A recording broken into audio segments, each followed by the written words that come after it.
Hello guys, good morning to all of you. This is Mars classes और मैं आज आपके सामने एक बार फिर से नया टॉपिक लेकर आया हूं जो आपके एग्जाम के लिए बहुत ज़्यादा इंपॉर्टेंट होगा।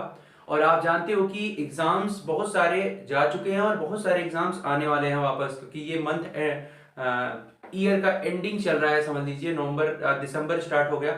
सो यूं कहें कि आगे एक ही एग्जाम दिख रहा है आपका, एसबीआई पीओ का और सीजीएल का, दो एग्जाम है। और बाकी आगे से जैसे ही जनवरी स्टार्ट होगा बहुत सारे एग्जाम फिर से आने स्टार्ट हो जाएंगे। सो आपके लिए बहुत बेहतरीन चांस है, हर एक दिन एक मौका है आपके लिए। सो उन दिनों में आप बेहतरीन करिए और आगे बढ़िए, अपने फ्यूचर को बहुत बेहतरीन तरीके से आगे ले जाइए। उसके लिए आपको क्या करना पड़ेगा, वर्क करना पड़ेगा, अच्छे से पढ़ना पड़ेगा, कंसेप्ट को समझना पड़ेगा कि कैसे इसको हम समझे और आगे बढ़े। एक और 5 मार्क्स वाला क्वेश्चन आपके लिए मैं लेके आया हूँ। इनइक्वालिटी चैप्टर आज हम करेंगे। जैसे आपने देखा प्रीवियस लेक्चर्स में हमने सिलॉक्स को पूरी तरीके से एंड किया, बहुत अच्छे तरीके से सिलॉक्स पढ़ा। आज हम इनइक्वालिटी पढ़ेंगे और बहुत अच्छे तरीके से पढ़ेंगे। पूरे 5 मार्क्स का आता है, ये मैं बताऊंगा आपको कि 1.5 मिनट में कैसे आप इनइक्वालिटी के क्वेश्चन को बना पाओ। 1.5 मिनट में पूरे 5 क्वेश्चन को आप बना सकते हो, आसानी से बना सकते हो। सो बिना किसी डिस्कशन किए हम आगे डायरेक्ट पॉइंट पे ही आएंगे और इनइक्वालिटी चैप्टर को हम पूरा पढ़ेंगे। इनइक्वालिटी, ठीक है। ये पूरे 5 मार्क्स में पूछा जाता है। यूं कहें कि आपको फ्री में दिया था, लेकिन आपको बेहतर टेक्निक पता होगी तभी आप 5 मार्क्स जल्दी से गेन कर पाओगे, नहीं तो इसमें भी टाइम लगा दिया दिया जाएगा आपके द्वारा। टाइम नहीं लगाना है, टाइम लगाओगे तो फिर मतलब सब लोगों की तरह भीड़ में ही आ जाओगे। भीड़ से हट के रहना है, और भीड़ से हट के आप तभी रह सकते हो गाइस जब आप बेहतर तरीके से बेहतर टेक्निक के साथ आगे बढ़ो। चलिए, इनइक्वालिटी में हम जैसा देखते हैं कि तीन तरह के साइन होते हैं। एक होता है ग्रेटर, दूसरा होता है इक्वल और तीसरा होता है less. Greater, equal and less, तीन होता है, ग्रेटर, इक्वल एंड लेस। और अगर इन दोनों को हम मर्ज करा दें, इन दोनों को अगर मिला दें तो एक और साइन बन जाता है जिसका नाम है ग्रेटर इक्वल। और इन दोनों को हम मर्ज करा दें तो एक और साइन बन जाता है जिसका नाम है लेस इक्वल्स टू। तो इन्हीं 5 साइन पे पूरा एक्शन होगा, पूरा इनइक्वालिटी का पूरा एक्शन इन्हीं 5 साइन पे होगा। Greater, equal, less, greater equal and less equals to. ठीक है। तो अब सवाल ये उठता है कि क्वेश्चन कैसे पूछा जाता है। सवाल आपके मन में ये उठेगा कि इसका जो क्वेश्चन है वो कैसे पूछा जाता है, वो हमें बता दिया जाए। तो वो हम आपको बताते हैं। तो पहले ये 5 साइन हो गए। अब इसका क्वेश्चन कुछ इस तरह पूछा जाता है, बहुत ध्यान से देखिएगा। आपके सामने एक स्टेटमेंट होगा छोटा सा और उसके नीचे कंक्लूजन लिखा होगा। अब कंक्लूजन को ध्यान से देखकर उस स्टेटमेंट में चेक करना होगा राइट या रॉन्ग। मान लो एक स्टेटमेंट लिख दिया हमने, A greater B, greater C, greater D, greater E. अब उसके नीचे कंक्लूजन लिखा है, first A greater D, second, third, fourth. ये आपके सामने 4 है। अब इसको क्या करना है, आपको देखना है ध्यान से। ए ग्रेटर डी राइट है या रॉन्ग। अब इसको इन चारों को उस स्टेटमेंट में चेक करना है, या राइट है या रॉन्ग। बस यही पूरे चैप्टर में आपको करना है, पूरे चैप्टर में यही काम आपको करना है, राइट या रॉन्ग चेक करना है। तो चलिए देखिए, ए ग्रेटर डी, ए ग्रेटर डी मतलब ए बड़ा है डी से, क्या राइट है? तो आप खुद ही देखो। अब अगर आप यहाँ पे देखते हो, मैं इसको हटा देता हूँ। अगर आप यहाँ पे चेक करते हो, यहाँ पर देखते हो, तो चीजें आपको समझ में आएगी कि ए सबसे बड़ा है, उससे छोटा बी है, उससे छोटा सी है, उससे छोटा डी, और सबसे छोटा कौन है? ई है। ठीक है। तो आपसे यही तो पूछ रहा है, ए बड़ा है डी से, क्या ये सही है? हाँ, ये सही बात है, दिख रहा है। और सी बड़ा है ई से, सी बड़ा है ई से, ये भी सही है। अब प्रॉब्लम कहाँ होती है पता है? इसमें और इसमें प्रॉब्लम होती है। स्टूडेंट्स को ये लगता है यहाँ पर तो ग्रेटर है और यहाँ लेस साइन लगा है, तो ये दोनों रॉन्ग हो जाने चाहिए। नहीं, ऐसा नहीं है। आप ना उसका मतलब भी समझा करो। जैसे मैंने इसका मतलब आपको बताया ना, ए बड़ा है डी से, यहाँ मतलब क्या है? ई छोटा है बी से, ई छोटा है बी से, तो ई छोटा तो है बी से। या फिर इसी चीज को वो ऐसे भी दे सकता है। अगर इसी चीज को वो ऐसे दे, ऐसे दे, तो ये आप राइट करोगे। जब ये राइट है तो ये भी राइट है, क्योंकि दोनों का मतलब ना एक ही है, दोनों का मतलब एक ही है। चाहे आपसे मैं बोलूं बी बड़ा है ई से, चाहे इसी चीज को बोलूं मैं ई छोटा है बी से, तो बात तो एक ही हुआ ना। बात तो एक ही हुआ। बिगिनर्स के लिए ये क्लास बहुत ज़्यादा इंपॉर्टेंट है।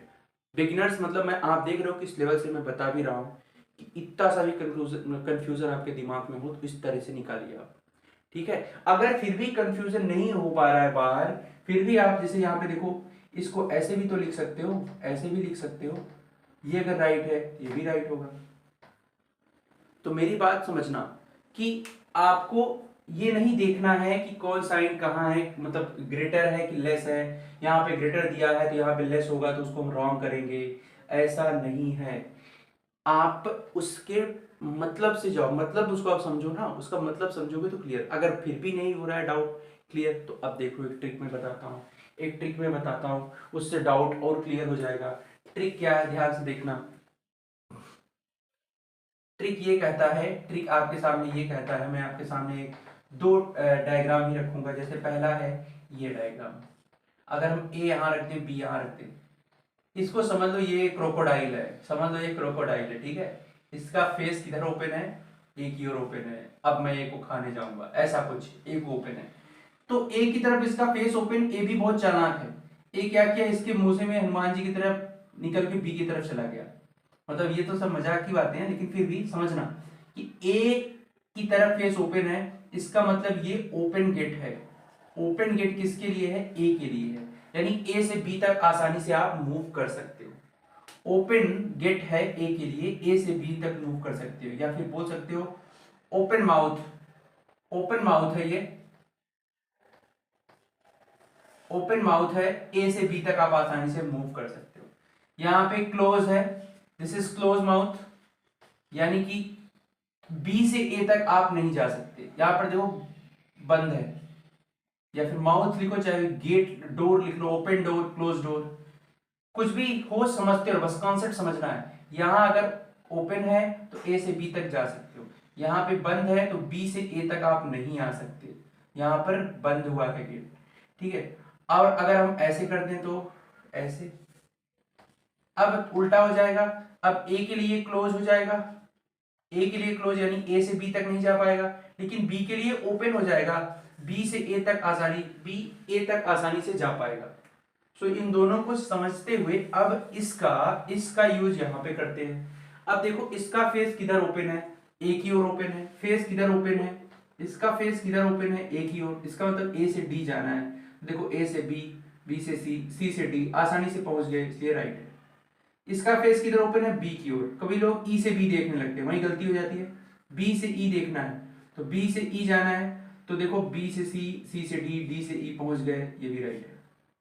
सी से ई, देखो सी से डी, डी से ई, ये भी राइट है। ए से ई, ए से ई, ए से बी, सी डी ई, ये भी राइट है।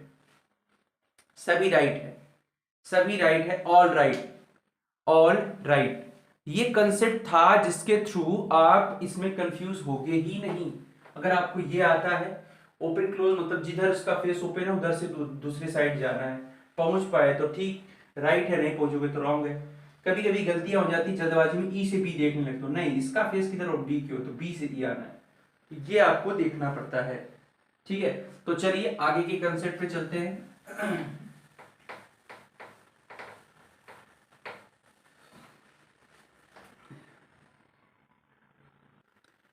आपके सामने स्क्रीन पे एक क्वेश्चन दिख रहा होगा, एक स्टेटमेंट दिख रहा होगा, उससे नीचे दो मैंने कंक्लूजन्स रखे हैं, दो टाइप के अलग अलग। तो आपको यहाँ पे मैं कंसेप्ट बताऊंगा, एक कंसेप्ट निकल के सामने आएगा, तो उसको बहुत ध्यान से देखिएगा।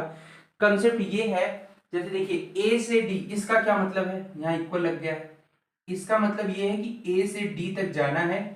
यहाँ पे इक्वल हटा दो तो इसका ये मतलब है ना, ए से डी तक हमें जाना है, लेकिन इक्वल साइन नीचे लग गया, इसका मतलब ए से डी तक जाना है, और इक्वल साइन कहीं से गायब नहीं होना चाहिए, बीच में इन दोनों एलिमेंट के बीच में इक्वल साइन कहीं से भी रिमूव नहीं होना चाहिए। सो देखो ए से बी, बी से सी, सी से डी पहुंच भी गए, पहुंच भी गए, देखो ओपन गेट, और इसके बाद इक्वल साइन भी कहीं से रिमूव नहीं है इन दोनों एलिमेंट के बीच में। सो ये क्या है, राइट है। बिल्कुल इसी तरह ये भी राइट है।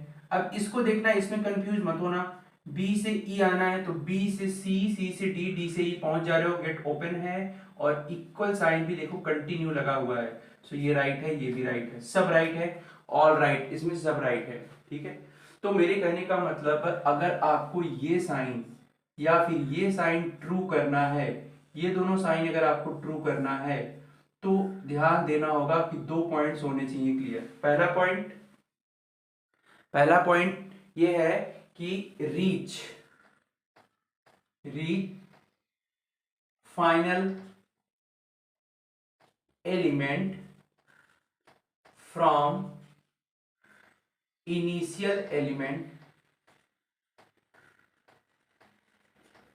देख रहे हो, पहला पॉइंट क्या है, reach final element from initial element. मतलब ये देखो, फाइनल एलिमेंट ये है और इनिशियल ये है, इससे यहां तक पहला काम क्या है, पहुंचना है। और दूसरा पॉइंट अगर इन दोनों को ट्रू करना है तो दूसरा पॉइंट ये भी होना चाहिए, नो ब्रेकिंग नहीं होना चाहिए। नो ब्रेकिंग का मतलब उन दोनों एलिमेंट के बीच में इक्वल साइन कहीं से भी गायब नहीं होना चाहिए, इसको बोलते हैं नो ब्रेकिंग। तो ये दो चीज है, यहां पर चारों में है, तो ये चारों क्या है, राइट है। पहला काम पहुंचना है, दूसरा काम क्या है, दूसरा काम ब्रेकिंग नहीं होना चाहिए। मान लो इसी चीज को ऐसे लिख दिया जाए, तो बताओ ये सही हो पाएगा, f is greater equal to b सही हो पाएगा? क्या आप f से b तक पहुंच पाओगे? आप f से e तक ही नहीं पहुंच पाओगे, यहीं पे गेट क्लोज है, b क्या पहुंचोगे? तो रॉन्ग है, पहुंच ही नहीं पाए, तो ब्रेकिंग वुकिंग छोड़ दो। देखना, पहला काम पहुंचना है, reach final element from initial element, from first element या फ्रॉम इनिशियल एलिमेंट, कोई कुछ भी लिख दो, फ्रॉम फर्स्ट एलिमेंट, ठीक है। अगली बार इसको देखना, ए ग्रेटर जी, यहाँ पे ये कॉन्सेप्ट मैंने आपको अभी तक नहीं बताया, इसको भी बता देता हूं। जब इन दोनों को ट्रू करना होता है, जैसे ग्रेटर इक्वल लेस इक्वल हो गया, और ग्रेटर और लेस को ट्रू करना होता है, तो पहला पॉइंट तो सेम है। पहला पॉइंट क्या है, सेम है कि reach final element from first element, पहला पॉइंट दोनों के लिए सेम है। दूसरा पॉइंट थोड़ा डिफरेंट है, दूसरा पॉइंट ये कहता है कि अगर आपको ये सही करना है, ए ग्रेटर जी सही करना है, तो ए से जी तक पहुंचना है, जो कि आप पहुंच रहे हो, ए से B C D E F G, open gate है, पहुंच रहे हो। और उन दोनों एलिमेंट के बीच में कम से कम एक ब्रेकिंग होना चाहिए, एटलीस्ट वन ब्रेकिंग अगर हो जाएगा, एटलीस्ट वन ब्रेकिंग हो जाएगा, तभी ये ट्रू माना जाएगा, अदरवाइज रॉन्ग। एक ब्रेकिंग कम से कम होना चाहिए। अब कम से कम एक ब्रेकिंग का मतलब कि उनके बीच में कम से कम, देखो यहां से इक्वल साइन हट गया है, एक जगह से तो हटा ही है, इसलिए राइट होगा। और अगर 2-3 जगह से हट गया होता तब भी राइट होता। एटलीस्ट वन ब्रेकिंग का मतलब ज्यादा हुआ चलेगा, लेकिन कम से कम एक होना चाहिए। अब यहाँ ऐसे हो जाता ना, तब ये रॉन्ग है, तभी राइट ना होता। तो कम से कम एक ब्रेकिंग होना ही चाहिए। सो ये भी राइट है, ये भी राइट, सब राइट है, देखिए सब राइट है। सो एटलीस्ट इसमें क्या होगा, एटलीस्ट वन ब्रेकिंग, कम से कम एक ब्रेकिंग होना चाहिए। अगर ऐसा है तब ये राइट है, अगर नहीं होगा तो क्या हो जाएगा, रॉन्ग हो जाएगा। तो मेरी बात को आप लोग समझ पाए होंगे, ग्रेटर इक्वल लेस इक्वल को सही करना है तो एक एलिमेंट से दूसरे एलिमेंट पे पहुंचना है, और ब्रेकिंग नहीं होना चाहिए उन दोनों एलिमेंट के बीच में।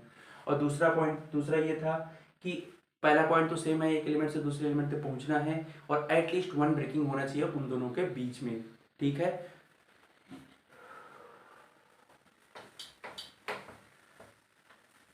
ये पॉइंट आप ध्यान में रखिएगा। अब देखिए आपके सामने अगर मैं ऐसे लिख दूं ए ग्रेटर डी, बी ग्रेटर ई, क्या ये सही होगा? या ऐसे लिख दूं डी ग्रेटर इक्वल जी, सी ग्रेटर इक्वल जी, तो बताओ क्या ये सही होगा? तो आप इसको पॉइंट से मैच करो। पहला पॉइंट ए से डी पहुंच रहा है, हाँ पहुंच गए। दूसरा पॉइंट ब्रेकिंग होना चाहिए, इसमें देखोगे ना, एटलीस्ट वन ब्रेकिंग होना चाहिए इन दोनों के बीच में, तो ए से डी के बीच में तो ब्रेकिंग ही नहीं है, तो ये रॉन्ग हो जाएगा, ये भी रॉन्ग हो जाएगा। ये देखो डी से जी पहुंचना है, ब्रेकिंग नहीं चाहिए, तो डी से जी पहुंच तो गए लेकिन यहाँ ब्रेकिंग हो गया, इसके लिए दोनों रॉन्ग हो जाएगा। ये पॉइंट आपको ध्यान में रख के चलना है, ठीक है।